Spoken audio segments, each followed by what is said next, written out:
AI is going to make it truly easy for them, because in the end, they don't have to sit there and make the phone calls. They can make AI make the phone call for them and wait till they get certain flags in the phone calls to say, now I need to call this one because now we're real. And this person's, I've got them this far onto the hook that it's probably going to work. And they can sound like other people. Yeah. You know, they can mimic my voice. They can mimic whatever. So, you know, there's a very, very positive side to AI, and there's also that negative side. That's just like with any technology. You know, if it's used in its proper manner, it's wonderful. When it's not, but you know, one of the things that we can do to help organizations thwart off a lot of that is put tools in place that are phishing related tools that stop it before it even hits their email, or stop it before, you know, certain things come into play. Because, you know, if it's not there, you're not going to be tempted to click on something. Well, I'm glad that you talked about making AI being able to make things sound like you, because we have an activity for y'all.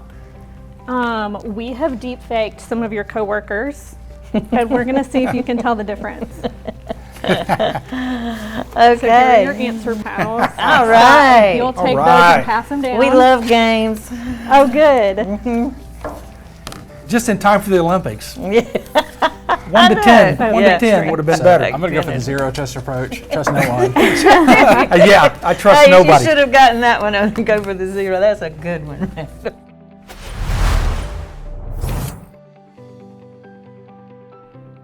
Do you know your real overhead and job costs? At the end of the week, do you know if you made a profit? Taking that moment to understand your company's numbers can really help you make decisions that can really keep you moving in the right direction. I don't really know Christy, but I'm going to go with that one.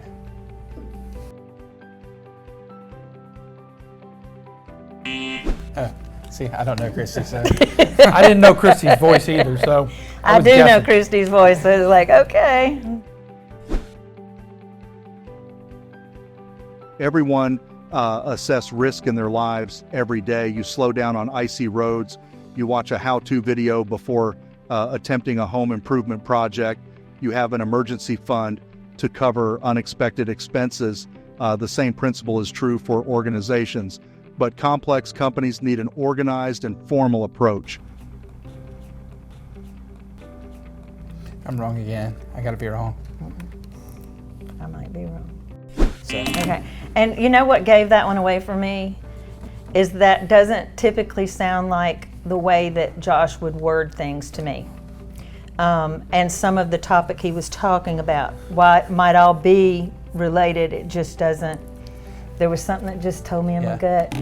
And so for someone that doesn't know Josh, like me, you sit there and look at it, you know, you see all his titles there, what he does, and it's like, okay, it's not unreasonable for him to talk about risk. It's not unreasonable for him to talk about these other things and talk about companies and where they do and what they should be doing. So, you know, it's easy for someone to get tricked with these new things. Yeah, and I was the same thing that Randall was just saying was, I'm looking at his titles because I don't talk to Josh that often.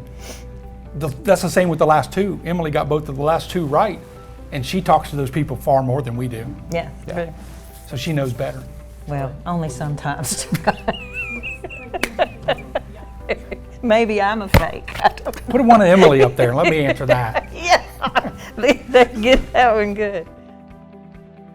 Accountants still handle taxes and audits, but now, you know, we're also strategic business advisors. We offer insights and financial guidance to help companies really thrive. And it's true, young people who love problem solving can really, really thrive in this role.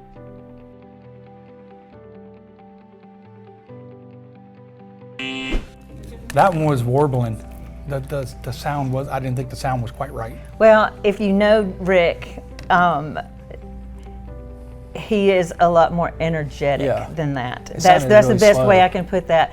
He's a lot more energetic than that, even though some of the words were things that are very true that he may have said. It just didn't sound like him.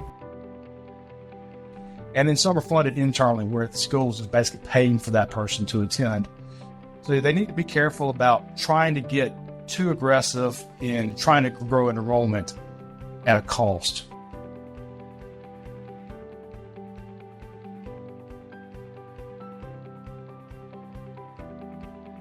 And you listen to Lee a lot. I've listened to Lee a lot. Yeah, I'm going to go with real.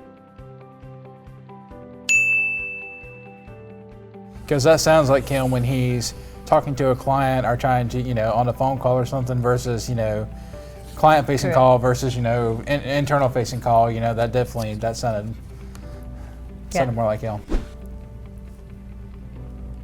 Ooh. Warren Averett Technology Group can make those changes and put those pieces in place that actually harden an environment. One of the things that we do as well is we do a much more in-depth down to, are the things configured correctly, and items along those lines, which gives also a type of report back to the client depending on what their actual needs are. Don't listen to myself, but I think it's me. If I didn't get that one right, AI, I will. we're in There was real a couple trouble. times where it was way too rushed for you.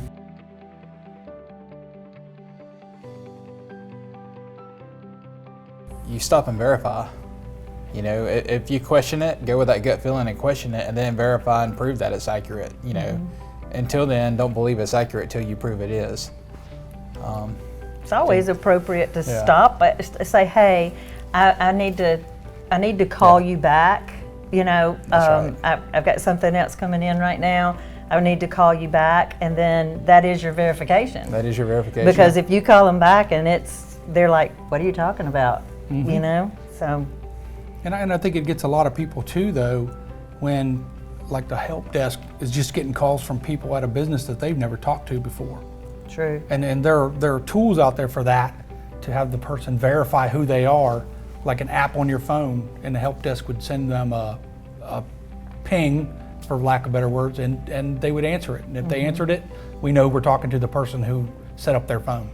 I would say the first step is let's start with some awareness training, some security awareness training, making everyone aware of the threat that's out there that could come in and see them. And the reality is most people have seen one of these attacks of some form. They just may not know what it's called, that we call this phishing or smishing. They may not realize it. They just think, oh, this is another one of those crazy text messages about my postal package that's being delivered to this group of people. They may not recognize it for what it is. So education.